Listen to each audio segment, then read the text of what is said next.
نہیں کی، ملاوٹ دودھ والا کرتا ہے، میرے اللہ نے نہیں کی۔ دو نمبری درمیان والے ہم جیسے انسان کرتے ہیں، اللہ نے نہیں کی۔ پروردگار عالم جو نعمتیں ہمیں عطا فرما رہی، ان نعمتوں میں دو چیزیں ہیں۔ میں انتہائی فوکس کرتے ہوئے اپنے دوستوں کو کہنا چاہتا ہوں، میرے اللہ تبارک و تعالیٰ کی جو نعمتیں ہم تک پہنچتی ہیں، پہلے نمبر پر وہ نعمتیں ڈائریکٹ پہنچتی ہیں، دوسرے نمبر پر وہ نعمتیں خالص پہنچتی ہیں۔ تو مجھے چاہیے کہ جب میں عبادت کرنے میں قدم میدان میں رکھوں تو میں بھی اپنی عبادت ڈائریکٹ اللہ کے پاس پہنچاؤں اور اس عبادت کو خالص بھی رکھوں، تاکہ میرے اللہ نے جس طرح خالص اور ڈائریکٹ چیزیں دی ہیں، میری چیز بھی دربار الہی میں خالص بھی پہنچے اور ڈائریکٹ بھی پہنچے۔ سبحان اللہ، سبحان اللہ۔ آج مسلمانوں نے، ہم جیسے گناہگاروں نے اپنی عبادتوں کے اندر پتہ نہیں کتنے درمیان میں پل بنا لیے، کتنے درمیانی سیڑھیاں ہم نے جو ہے نا وہ بنا لی ہیں کہ ہم یہاں تک، پھر یہ بزرگ آگے تک، پھر وہ بزرگ آگے تک، پھر وہ بزرگ آگے تک، گویا ہے کہ ہم نے ایک ڈاک کا سسٹم بنا لیا۔ اللہ تبارک و تعالیٰ ان تمام نظاموں کو پس پشت ڈال کر مخلوق کا اپنے ساتھ خالص اور خاص رابطہ پسند فرماتے ہیں۔ مخلوق کو چاہیے کہ وہ اپنے اللہ کے ساتھ کسی قسم کا رابطہ رکھے۔ اہل بدعت، اہل شرک کا ایک بہت خوشنما نعرہ یہ بھی ہے، جس کا میں نے گزشتہ محفل میں تذکرہ کیا تھا، کہ عام طور پر یہ کہا جاتا ہے کہ ایک بچہ صرف اپنے بابا سے خرچی لیتا ہے اور دوسرا بچہ اپنے چچا سے بھی، اپنے ماموں سے بھی، اپنی خالہ سے بھی، اپنی پھپھو سے بھی، بہت ساروں سے پیسے لیتا ہے۔ اب جس بیٹے نے، جس بچے نے صرف اپنے بابا سے خرچی لینی ہے، اس کے پاس پیسے تھوڑے ہوں گے، اور جس نے اپنے ابا سے بھی، اپنی اماں سے بھی، اپنے خالہ، ماموں، چچا سب سے خرچی لی ہے، یقینی بات ہے کہ اس کے پاس پیسے زیادہ ہوں گے۔ اور دوسرے کے پاس، جس نے صرف اپنے ابا سے لیے، اس کے پاس پیسے تھوڑے ہوں گے۔ تو مشرکین کہتے ہیں کیونکہ ہمارے خدا زیادہ ہیں لہذا ہمارے بارے نیارے بھی زیادہ ہوں گے، ہمارے خدا زیادہ ہیں، ہمارے پاس چیزیں، نعمتیں بھی زیادہ ہوں گی، اور تم صرف ایک خدا سے مانگتے ہو، تمہارا معبود ایک ہے، تمہارا داتا ایک ہے، تمہارا مشکل کشا، تمہارا حاجت روا ایک ہے، لہذا تمہارے پاس مال ایک خدا کا ہوگا اور ایک ورائٹی کا ہوگا۔ ہمارے کیونکہ داتا زیادہ ہیں اس لیے ہمارے پاس مال مختلف ڈیزائنوں کا ہوگا اور زیادہ ہوگا۔ یہ بھی بڑی خوبصورت بات کی جاتی ہے۔ قرآن کریم میں اللہ تبارک و تعالیٰ نے جن خداؤں کا تذکرہ کیا، افرأیتم اللات والعزیٰ ومناۃ الثالثۃ الاخری، یہاں کچھ اور کا تذکرہ یہاں نہیں ہے، حدیث میں ہے، ابل ہے، حبل ہے۔ اللہ تبارک و تعالیٰ ان وہ مشرکین مکہ نے اللہ تبارک و تعالیٰ کے حکم کو بائی پاس کرتے ہوئے ان تمام بڑے بڑے خداؤں کو اپنے بیت اللہ کے سامنے رکھ کر ان کی پوجا شروع کی، اور ایک ایک خدا کی انہوں نے ڈیوٹی الگ الگ مقرر کر دی۔ اس خدا کا دائرہ کار بارش تک محدود ہے، یہ بارش کے کام کرے گا، یہ بچے دینے کے کام کرے گا، یہ بیماریاں دور کرنے کے کام کرے گا، یہ ڈوبی ہوئی کشتیوں کو کنارے پر لگانے کے کام کرے گا۔ ہر خدا کی کیٹاگری بھی انہوں نے خود مقرر کی۔ اللہ تبارک و تعالیٰ نے قرآن کریم میں فرمایا، یہ تمہارے عجب خدا ہیں وہ معبود، مگر منشی بن کے ڈیوٹیاں ان کی تم لگا رہے ہو۔ اس خدا نے کیا کرنا ہے اور اس خدا نے کیا کرنا ہے۔ عقل مندی کے ذریعے اگر دیکھا جائے تو یہ پہلی سیڑھی غلط ہے۔ جب ہم نے ایک چیز کو خدا سمجھ لیا، پتھر کو یا لکڑی کو یا پلاسٹک کو، جس کو بھی ہم نے جب اسے خدا بنا لیا تو خدا ہوتا ہے، اس کی جو مرضی میں آئے کرے، جو کچھ کرے، اس سے کون پوچھنے والا ہے۔ مکہ والے خدا بنا کر اپنے سامنے رکھتے اور پھر باہمی مشاورت سے یہ طے کرتے کہ اس خدا کے ذمہ کام کون سا ہے، یہ طے کرتے۔ اب نتیجہ یہ نکلتا کہ بارش والے خدا سے اگر کوئی بچہ لینے والا آ گیا تو اس کو ڈانٹ دیتے کہ میاں تو نے یہ کیا مانگ لیا ہے، یہ تو بارش والا خدا ہے، اسے بارش ہی مانگنی ہے، اسے بیٹا نہیں مانگنا۔ تو اللہ تبارک و تعالی نے معبود کا جو تصور دیا وہ تن تنہا، واحد، احد اور صمد، جو کسی کی پرواہ نہ کرے، نہ کسی کے خوش ہونے سے خوش ہو اور نہ کسی کے روٹھ جانے سے وہ غمگین ہو، ناراض ہو، اس کو کوئی فرق نہیں پڑنا چاہیے۔ دراصل اللہ اس کو کہتے ہیں۔ قرآن کریم میں اللہ تبارک و تعالیٰ نے فرمایا، یہ تمہارے کیسے خدا ہیں کہ اگر یہ نیچے گر جائیں تو سیدھا ہونے کے لیے پھر یہ تمہارے محتاج ہیں۔ خدا اگر کہیں باہر رکھا ہو آندھی تیز چل پڑے اور وہ نیچے منہ کے بل گر جائے, اوندھا گر جائے یا پچھلی جانب گر جائے کمر کے بل, اب اس کو سیدھا کس نے کرنا ہے؟ اس کی پوجا کرنے والوں نے ہی کرنا ہے. وہ خود نہیں اٹھے گا, خود سیدھا نہیں ہو سکے گا. حضرت ابوبکر صدیق رضی اللہ تعالی عنہ بچپن تھا, ان کے والد گرامی انتہا درجے کے ابتدا میں بت پرست تھے, اور صرف بت پرست نہیں تھے بلکہ بت پرستی کی دعوت دینے میں بھی بڑے ماہر تھے, لوگوں کو اسلام کی طرف لگاتے تھے. حضرت ابوبکر صدیق رضی اللہ تعالی عنہ کو بھی یہ لے گئے اور کعبہ کے اندر لے جا کر کہنے لگے کہ یہ فلاں کام کا خدا, یہ فلاں پریشانی کو حل کرنے والا خدا, یہ فلاں کام کرنے والا خدا. حضرت ابوبکر صدیق رضی اللہ تعالیٰ عنہ کیونکہ بچے تھے, عمر زیادہ نہیں تھی, تو کہنے لگے بڑے خداؤں تک تو میرا بس نہیں چلا, جو چھوٹے خدا رکھے ہوئے تھے میں نے ان میں سے ایک کو زوردار لات رسی, وہ نیچے گر گیا. بابا مجھے کوسنے لگے کہ میں تجھے تعارف کرانے کے لیے لایا ہوں خداؤں کا, اور تو خداؤں سے پیچھے پڑ گیا ہے, تو نے یہ لات کیوں ماری ہے, تو نے گستاخی اور توہین کر دی. تو حضرت ابوبکر صدیق نے بچپن میں ایک بڑی خوبصورت بات کی, حالانکہ اس وقت اسلام کی شمع روشن نہیں ہوئی تھی, اسلام کی تعلیمات ابھی نہیں آئی تھی. تو اپنے والد گرامی سے کہنے لگے کہ آپ تو ابھی مجھے بتا رہے تھے یہ ان چیزوں سے بچانے والا ہے, یہ دکھوں سے بچانے والا ہے, یہ پریشانیوں سے بچانے والا ہے. میں نے کہا تھوڑا سا ٹٹول کے دیکھ لوں کہ یہ میری لات سے اگر اپنے آپ کو بچا لے گا تو پھر مجھے بھی مصیبتوں سے بچا لے گا, اور اگر یہ اپنے آپ کو میری لات سے نہیں بچا سکتا تو ابا جی پھر یہ دوسری مصیبتوں سے مجھے کیسے بچائے گا. حضرت ابوبکر صدیق رضی اللہ تعالی عنہ نے ابتدا ہی میں, یہی وجہ ہے حضرت صدیق اکبر رضی اللہ عنہ کے بارے میں یہ مشہور ہے کہ انہوں نے زمانہ اسلام سے پہلے بھی پوری زندگی میں کبھی بھی شرک نہیں کیا, اور یہ اعزاز ان دو ہستیوں کے حصے میں آیا, جناب محمد رسول اللہ صلی اللہ علیہ وسلم اور جناب ابوبکر صدیق رضی اللہ عنہ وسلم. ان دو ہستیوں نے پوری زندگی میں کبھی بھی شرک نہیں کیا, اسلام سے پہلے اور اسلام کے بعد تو ویسے بھی نہیں, اسلام سے پہلے بھی کبھی شرک نہیں کیا. زمانہ لڑکپن میں, زمانہ بچپن میں, زمانہ جوانی میں کبھی بھی شرک نہیں کیا. اور بڑی اہم ترین چیز یہ بھی کہ پوری عمر کبھی شراب کو منہ نہیں لگایا ان دونوں ہستیوں نے, جبکہ باقی صحابہ مسلمان ہونے سے پہلے شراب نوشی کے اندر مصروف رہا کرتے تھے, اور اسلام آنے کے بعد بھی کچھ عرصہ تک شراب پینا حلال تھا, تب تک بھی کچھ لوگ شراب پیتے رہے. لیکن اللہ تبارک و تعالی نے جناب محمد رسول اللہ صلی اللہ علیہ وسلم کو اور جناب ابوبکر صدیق رضی اللہ عنہ کو شراب نوشی سے اسلام سے پہلے بھی محفوظ رکھا, بعد میں بھی محفوظ رکھا. تو یہ اعتراض جو کیا جاتا ہے کہ جو جس کا ایک دینے والا ہوگا اس کے پاس پیسے تھوڑے ہوں گے, اور جس کے دینے والے زیادہ ہوں گے اس کے پاس پیسے زیادہ ہو جائیں گے. تو کہتے ہیں جو مسلمان موحدین ہیں وہ ایک اللہ سے مانگتے ہیں لہذا ان کے پاس مال تھوڑا ہوگا, اور ہم تو اتنے سارے خداؤں سے مانگتے ہیں لہذا ہمارے پاس مال زیادہ ہوگا.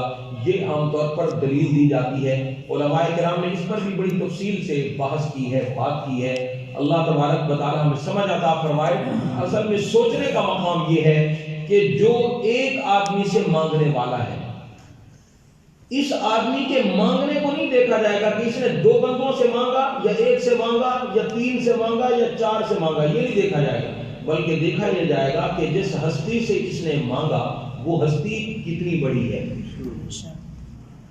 اگر وہ ہستی کنجوس ہے یا اس کا ڈپو چھوٹا ہے, اس کا خزانہ تھوڑا ہے, اس کے پاس مال محدود ہے, تو پھر تو اس کو بھی تھوڑا مال ملے گا.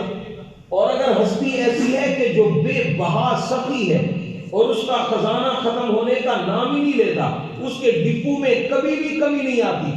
اللہ تبارک و تعالیٰ فرماتے ہیں اگر پوری کائنات کے انسان ایک جگہ جمع ہو جائیں, اگلے پچھلے پرانے نئے سارے پڑھے لکھے ان پڑھ سب ایک میدان میں جمع ہو جائیں اور مجھ رب سے اپنی مرضی کے مطابق ڈیمانڈ کریں. اب ڈیمانڈ کرنے میں تو کوئی بتا کسی کا وہ پابند بھی نہیں ہے. اگر کوئی بندہ یہ ڈیمانڈ کرے یا اللہ مجھے ایک ایسی کائنات چاہیے جو اس کائنات سے کروڑوں درجے لمبی ہو, اب وہ کہنے میں تو یہ بھی کہہ سکتا ہے یا اللہ مجھے اتنی بڑی کائنات دے دے کہ پوری عمر میں اس کو دیکھ بھی بمشکل سکوں, اور اس میں صرف میری خدائی چلتی ہو, میری حکمرانی چلتی ہو, کسی اور کی نہ حکمرانی چلے. اللہ تبارک و تعالیٰ کا اعلان ہے کہ اگر پوری کائنات کا ایک ایک انسان مجھ سے اپنی من کے مطابق, چاہت کے مطابق مجھ سے ڈیمانڈ کرے پھر میں اس کی مرضی کے مطابق اس کو وہ چیز عطا بھی کر دوں جو وہ مانگ رہا ہے، وہ دے بھی دوں۔ اس دے دینے کے بعد بھی میرے خزانے میں اتنی کمی نہیں ہوگی جتنا ایک سوئی سمندر میں گر جائے اور پھر اس کو جب واپس اٹھایا جائے تو اس سوئی کی دم میں جو پانی کا تھوڑا سا قطرہ رہ گیا ہے، جس طرح اس قطرے کے نکل جانے سے سمندر کو فرق نہیں پڑتا، اللہ فرماتے ہیں تم سب کو منہ مانگی چیزیں دے دینے کے بعد میرے خزانے میں اتنا فرق بھی نہیں پڑتا۔ تو جب دینے والا اتنا عظیم ہے، اس کے خزانوں میں کوئی کمی نہیں، اللہ تبارک و تعالیٰ فرماتے ہیں میرے خزانوں کو سوائے میرے کوئی نہیں جانتا۔ وَمَا يَعْلَمُ جُنُودَ رَبِّكَ إِلَّا هُوَ، میرے لشکروں کو بھی صرف میں جانتا ہوں۔ اللہ فرماتے ہیں میرے لشکروں کو میرے علاوہ کوئی نہیں جانتا۔ ہم تو صرف یہی سمجھتے ہیں کہ اللہ کے لشکر فرشتے ہیں، ہم صرف یہی سمجھتے ہیں کہ اللہ کے لشکر پرندے ہیں۔ اللہ تبارک و تعالیٰ کے لشکر بے شمار ہیں، وبائیں، بلائیں، مصیبتیں، یہ اللہ کے لشکر ہیں، یہ سنڈیاں، یہ مکڑیاں، یہ اللہ تبارک و تعالیٰ کے لشکر ہیں، یہ ٹڈیاں اللہ کا لشکر ہے۔ تھوڑا سا ایک دن ایک ہفتہ اگر کسی ملک کے اوپر ٹڈی چلی جائے وہ اس کی پوری زراعت کا ستیہ ناش ہو جاتا ہے۔ یہ کس کے لشکر ہیں جو کام کر رہے ہیں؟ یہ میرے اللہ کا لشکر ہے، اس کی طاقت بہت عظیم ہے۔ تو پروردگار عالم کے خزانے نہ ختم ہونے والے ہیں جب ہم یہ طے کر لیں گے کہ ہم نے مانگنا اسی اللہ سے ہے جس کا خزانہ ختم ہونے والا نہیں، جس کا ڈپو ختم ہونے والا نہیں۔ تو اب دوسری طرف وہ آدمی جو 4 بندوں سے مانگتا ہے لیکن مانگتا ان سے ہے کہ جو خود بھی محتاج ہیں، اور ہم اکیلے اس رب سے مانگتے ہیں کہ جو بے نیاز ہے، جو دیتا رہے تو اس کے دینے سے اس کی دین میں کمی نہیں ہوگی۔ تو ہمیں خود اندازہ کرنا چاہیے، ایک طرف دینے والے 4 بندے ہیں مگر وہ چاروں محتاج، اور ایک طرف دینے والا ایک ہے مگر وہ واقعی داتا ہے، وہ محتاج کسی کا نہیں ہے۔ تو دین تو اس کی زیادہ ہوگی کہ جو باقی مشکل کشا اور حاجت روا ہے۔ مشرکین کہتے ہیں ہمارے داتا زیادہ ہے اس لیے ہمارے پاس مال زیادہ ہوگا۔ تو دینے والوں کی زیادتی سے مال کی زیادتی سمجھ میں نہیں آتی، ثابت نہیں ہوتی۔ بہت سارے لوگ دینے والے ہوں مگر سب کنجوس ہوں تو مال کچھ بھی نہیں ملتا، اور اگر دینے والا ایک ہو مگر سبھی ہو تو آدمی کی جھولی بھی بھر جاتی ہے۔ حضرت حسین رضی اللہ تعالیٰ عنہ ایک جگہ تشریف فرما تھے، کہا جاتا ہے کہ حاتم طائی کا نواسہ بھی وہاں موجود تھا۔ اس نے اپنے نانا کی تعریف کرتے ہوئے یہ بات کی۔ حاتم طائی جو مشہور سخی گزرے ہیں، یہ اسلام سے پہلے تھے، نبی کریم صلی اللہ علیہ وسلم کا زمانہ انہوں نے نہیں پایا۔ ان کا بیٹا عدی ابن حاتم رضی اللہ تعالیٰ وہ نبی کریم صلی اللہ علیہ وسلم کے صحابی بنے۔ حضرت عدی ابن حاتم مسلمان ہوئے اور ان کی ہمشیرہ حاتم طائی کی بیٹی وہ بھی مسلمان ہوئی، مگر حاتم طائی خود مسلمان نہیں ہو سکے۔ تو حاتم طائی کے ایک نواسہ وہ ایک جگہ بیٹھ کر اس نے بات کی کہ میرا نانا اتنا سخی تھا، ایک آدمی صبح کے وقت آتا، میرے نانا جی اس کا دامن بھر دیتے، پھر وہ چلا جاتا، دوپہر کو وہ پھر آ جاتا۔ میرے نانا اسے یوں نہیں کہتے صبح تو لے کر تو گیا ہے، دوپہر کو اسے پھر دے دیتے، دامن بھر دیتے، شام کو وہ پھر آ جاتا، شام کو اس کو پھر دے دیتے، یوں نہیں کہتے کہ تو تیسری مرتبہ لے رہا ہے۔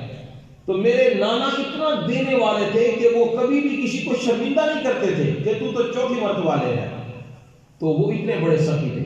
دوسری طرف حضرت سیدنا حسین رضی اللہ تعالی عنہ ان تک یہ بات پہنچی، یہ اطلاع پہنچی، فرمانے لگے حاتم طائی وہ واقعتاً سخی تھے، لیکن میں اس کے نواسے سے کہنا چاہتا ہوں کہ تیرا نانا اتنا تھوڑا مال دیتا تھا، صبح کو جو بندہ مال لے کر جاتا دوپہر تک وہ مال ختم ہو جاتا، وہ دوپہر کو لینے کے لیے پھر آ جاتا، دوپہر کی جو دین ہوتی تھی وہ شام تک ختم ہو جاتی، وہ فقیر شام کو پھر آ جاتا۔ لیکن میرے نانا نے جس کی جھولی ایک مرتبہ بھری ہے پھر پوری زندگی اس کی جھولی خالی نہیں۔ تو یہ تو ہمارے نبی صلی اللہ علیہ وسلم ہیں، یہ جو تو مخلوق ہیں، اگر میرے نبی کی دین کا یہ عالم ہے اور یہ حال ہے تو اس نبی کا جو رب ہے اس کو بھی جو پالنے والا ہے میرا اللہ، وہ میرا مالک اور خالق، جب وہ کسی کو دینے پہ آئے تو آپ اندازہ کر لیجئے کہ جب میرا اللہ کسی کو دے دے گا تو وہ تو یقیناً اتنا دے گا کہ وہ کسی اور کے دروازے پہ جانے کا رہے گا نہیں، اس کو کسی اور کے دروازے پر صدا لگانے کی ضرورت ہی نہیں۔ تو ہمیں چاہیے کہ ہم ان خوشنما نعروں سے بچنے کی کوشش کریں. عام طور پر مشرکین کہتے ہیں کہ ہماری ان کے آگے ان کی خدا کے آگے. پیروں فقیروں درباروں مزاروں کے بارے میں کہتے ہیں کہ جی ہماری ان کے آگے اور ان کی خدا کے آگے. اور شرک کا آغاز ان تعویذات سے بھی ہوتا ہے. شرک کا آغاز ان جھاڑ پھونک سے بھی ہوتا ہے. اگر تعویذات کو ڈائریکٹلی خدا سمجھ لیا جائے تو شرک کی پہلی اینٹ یہی ہے. ان کاغذ کے پرزوں کو اور اس پر لکھے ہوئے کلمات کو خدا نہیں سمجھنا چاہیے. سب کچھ کرنے والی ذات تب بھی میرے اللہ کی ہے, اب بھی میرے اللہ ہے. اللہ تبارک و تعالیٰ چاہیں تو بغیر تعویذ کے بھی آرام فرما دیں, وہ نہ چاہیں تو 100 تعویذوں کے بعد بھی آرام نہ ہو. کرنے والی ذات وہی ہے. اگر کوئی بزرگ تعویذ دیتے ہیں یا کہیں سے جا کر ہم تعویذ لیتے ہیں تو اس میں نیت یہ ہوتی ہے یا اللہ تیرا جو کلام اس کاغذ پہ لکھا گیا ہے تو اس کلام کی برکت سے ہماری مشکل آسان فرما دے. میرے مالک مشکل آسان تب بھی تو نے کرنی تھی, اب بھی تو نے کرنی ہے. دوائی لینے سے پہلے بھی شفا میرے اللہ نے دینی ہے, دوائی لینے کے بعد بھی شفا میرے اللہ نے دینی ہے. تو ہمیں اپنے اس عقیدے کو درست کرنا چاہیے. پھر یہ جادو اور ٹونے اور ان کو سب کچھ سمجھ لینا, ان کے اندر خدائی راز سمجھ لینا, اور خصوصاً ہماری مستورات میں ان چیزوں کی کثرت پائی جاتی ہے, بہتات پائی جاتی ہے. ان ٹونوں کو اور ان ٹوٹکوں کو سب کچھ سمجھتے ہیں. بچہ اگر بیمار ہے اور بیماری اس کی جان نہیں چھوڑ رہی تو کہا جائے گا کہ اس بچے کو ریلوے لائن پر لے جایا جائے اور لوٹا پانی کا بھر کر اس کو ریلوے لائن پہ نہلایا جائے, اور پھر جو اس کے کپڑے ہوں وہ وہیں اتار کر اس کے ٹریک کے اوپر رکھ دیے جائیں, پٹڑی کے اوپر رکھ دیے جائیں. گاڑی جب اس کے قمیص کے اوپر سے گزرے گی تو اس کی ساری بیماری ختم ہو جائے گی اور یہ بچہ بالکل ٹھیک ہو جائے گا. یہیں سے شرک کا آغاز ہوتا ہے. اور اگر ریلوے لائن کہیں نہ ہو, کوئی ایسا شہر ہو جس جہاں ریلوے اسٹیشن نہیں ہے, تو پھر کسی بس کے سڑک پر چلا جائے. وہ عورتیں اور بوڑھے اور بوڑھیاں وہ بیچاری وہاں پہنچی ہوتی ہیں سڑک کے اوپر. اب وہاں سے ٹریلر گزرے گا, وہاں سے ٹرک گزرے گا, وہاں سے بس گزرے گی, بچے کو روڈ پہ نہلائیں گے اور اس کی قمیص کو ادھر گرا دیں گے. جب کسی بڑی چیز کے ٹائر کے نیچے وہ قمیص آ جائے گا, اب مطمئن ہو جائیں گی کہ ہمارے بیٹے کی قمیص پہ گویا ٹائر نہیں آیا, اس کی بیماری پہ ٹائر آ گیا. تو کپڑوں میں میرے اللہ نے بیماریاں نہیں رکھی. اللہ تبارک و تعالیٰ نے بیماریاں اور صحتیں اپنے پاس رکھی ہیں, ہمیں مانگنی انہی سے چاہیے, اور جو علاج سنت سے ثابت ہو ہمیں علاج وہی کرنا چاہیے. یونانی علاج ہے, حکمت کا علاج ہے, طبی علاج ہے یا ڈاکٹری کا علاج ہے, ہومیوپیتھی ہے, ایلوپیتھی ہے, کہ یہ ساری چیزیں ان میں علاج ہیں, یہ چیزیں استعمال کی جاتی ہیں. اس میں اللہ تبارک و تعالیٰ نے شفا رکھی ہے, اور یہ میرے نبی صلی اللہ علیہ وسلم کی سنتیں ہیں. ہم اپنی طرف سے کوئی ٹونے ٹوٹکے بنائیں کہ جی ہم ایک انگلی کو دوسری انگلی پہ رکھیں گے, اتنی دیر بیٹھے رہیں گے تو ہمیں آرام ہو جائے گا. اس میں چونکہ کوئی دوائی نہیں ہے, نہ ہم نے کوئی چیز استعمال کی ہے, یہ ٹونا ہے. تو ان ٹونوں اور ٹوٹکوں میں میرے اللہ نے صحت نہیں رکھی. یہیں سے آہستہ آہستہ آدمی بڑھتے بڑھتے پھر آگے چلا جاتا ہے. فلاں جگہ پہ جائیں گے, وہاں ایک جو ہے نا کپڑے کا ایک ٹکڑا, وہ جو ہے نا یا چند دھاگے نیلے پیلے, وہ وہاں جا کے باندھیں گے تو ہمارے بیٹے کو آرام ہو جائے گا. فلاں جال کے اوپر ہم جو ہے نا وہ پھولوں کا ایک ہار جا کے ڈالیں گے تو ہمارا بیٹا ٹھیک ہو جائے گا. اس طرح کے توہمات جو ہیں وہ ہمیں شرک کی دلدل میں مزید دھساتے چلے جائیں گے. ہماری زندگی مشرکانہ جو ہے نا شخصیت سے تعبیر ہو جائے گی. ہمیں ان ٹونوں اور ٹوٹکوں سے بھی اپنے آپ کو بچانا ہے, اور ہمیں ان خوشنما نعروں سے بھی اپنے آپ کو بچانا ہے. اللہ تبارک و تعالیٰ سے دعا ہے کہ وہ رب کریم مجھے, میرے تمام دوستوں کو, خواتین کو, مستورات کو, میرے بزرگوں کو, ہم سب کو اپنی پوری زندگی شرک سے پاک کرنے اور شرک سے صاف کرنے کی ہمیں توفیق عطا فرمائے. ہم اپنی زندگی کے اندر توحید کا رنگ لے آئیں. میں نے ابتدا ہی میں یہ بات عرض کی ہے کہ شرک کا آغاز محبت سے ہوتا ہے. پیروں اور فقیروں سے پہلے محبت, پھر آہستہ آہستہ یہ محبت بڑھتی ہے, پھر جھکنا آتا ہے, پھر ہم سلام کرتے ہوئے تھوڑا سا جھکیں گے, یہ جھکنا مزید تیز تر ہوتا جائے گا. پھر آہستہ آہستہ یہ جھکاؤ بڑھتے بڑھتے بڑھتے سجدے کے اوپر جا کے ختم ہوگا. کل تک صرف ہم جھکتے تھے، کل تک ہم صرف ادب کرتے تھے، سر نیچے کرتے تھے، اور اب آہستہ آہستہ ان کے گھٹنوں پہ ہم نے ہاتھ رکھا، پھر نیچے ان کے ٹخنوں پہ ہاتھ رکھا، پھر بالکل جھک گئے۔ اب یہ دربار میں ان بزرگوں، فقیروں اور پیروں کے پاس بیٹھ کر ان کے قدموں میں اپنا سر رکھ کر ہم نے ان سے بگڑی بنوانے کی کوشش کی، ان سے اپنی تکلیفیں دور کروانے کی کوشش کی، اور اپنی دکھ اور درد ہم نے بجائے خالق کے سامنے رکھنے کے ان کے سامنے رکھے۔ تو یہ شرکیہ جو معاملہ ہے ہمارے اندر کیسے آیا؟ یہ دراصل بے جا محبتوں سے آیا۔ محبتیں اہل اللہ سے ہونی چاہیے، مگر اس کی بھی ایک حد ہے۔ جب محبت اس حد سے بڑھے گی تو وہ محبت نہیں رہے گی، بلکہ ہماری عقیدے کی تباہی بن جائے گی، ہمارے اعمال کی بربادی بن جائے گی۔ اللہ تبارک و تعالی ہمیں اپنے عقائد اور اپنے اعمال درست کرنے کی توفیق عطا فرمائے، ہمیں توحید پر کاربند رہنے کی توفیق عطا فرمائے۔ توحید میں تھوڑی سی کڑواہٹ ضرور ہوتی ہے، لیکن اس سے انسان کی زندگی ٹھیک ہو جاتی ہے۔ توحید میں اللہ تبارک و تعالیٰ کی وحدانیت کا عکس ہے، جس طرح میرے اللہ جلال والے ہیں، تبارک اسم ربک ذی الجلال والاکرام، وہ جلال والے رب ہیں، تو ان کی توحید میں بھی جلال کا کچھ رنگ زیادہ ہے، سختی ہے۔ اللہ تبارک و تعالیٰ فرماتے ہیں انتم الفقراء، تم سب فقیر ہو۔ اب یہاں ولیوں کو بھی فقیر کہہ دیا، صحابہ کو، اہل بیت کو، نبیوں کو، تمام رسولوں کو اللہ تبارک و تعالیٰ نے فقیر اور محتاج کہہ دیا۔ فرمایا تم سب مانگنے والے ہو، میں اکیلا رب دینے والا ہوں، اللہ هو الغنی الحمید۔ تو توحید میں تھوڑی سی سختی ضرور ہوتی ہے، لیکن یہ سختی اچھی ہے اگر ہمارا عقیدہ درست رہے۔ اور دوسری طرف محبت، کہ جس محبت کے اندر ہم شرک کے اندر دھس جائیں، شرک میں چلے جائیں، ایسی محبت سے اللہ کی پناہ ہم سب مسلمانوں کو اللہ محفوظ رکھے۔ اقول قولی ھذا وآخر دعوانا الحمد للہ۔